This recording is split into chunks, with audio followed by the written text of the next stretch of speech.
శాలిగ్రామం అంటే ఏంటో తెలుసా? శ్రీ మహావిష్ణువు గుర్తుగల శిలనే శాలిగ్రామాలంటారు.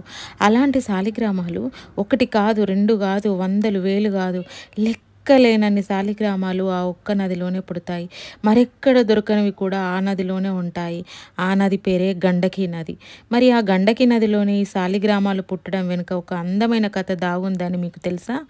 గండకీ నది నదిగా మారడానికి ముందు ఒక అందమైన స్త్రీ, తను ఒక అందాల వేశ్య. ఆమె అనుగ్రహం కోరి చాలా ధనవంతులు పరితపిస్తూ ఉండేవాళ్ళు. గండకి అందరినీ అంగీకరించేది కాదు. ప్రతిరోజు ముందొచ్చిన బేరం మాత్రమే ఒప్పుకునేది.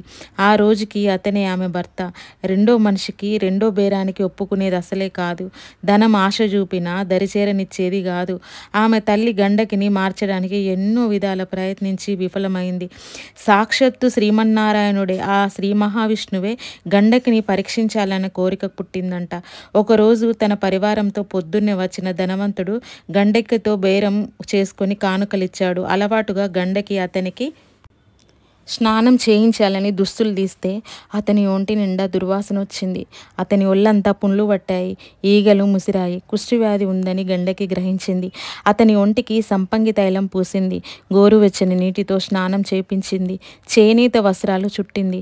చక్కని భోజనం పెట్టి అదే కంచంలో తాను కూడా తిన్నది.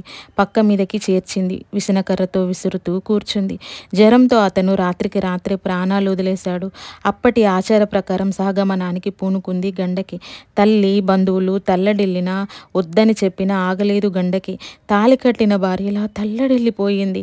తనువును కూడా తనతో పాటే చాలించాలనుకుంది. ఉన్నదనమంతా పేదవాళ్ళకి పంచిపెట్టింది. దాన ధర్మాలు చేసింది. దహన సంస్కారం కోసం శవం వెంట మేళతాళాలతో వెళ్ళింది. శ్మశానంలో చితిపేర్చి ఆ శవానికి తానే నిప్పంటించి తాను కూడా చివరికి చితిలో దూకింది. చిత్రమేంటో తెలుసా? ఎగిసిన చితి మంటలు మల్లెపూలయ్యాయి. కాలుతున్న కట్టెలు మల్లెపూలే అయ్యాయి.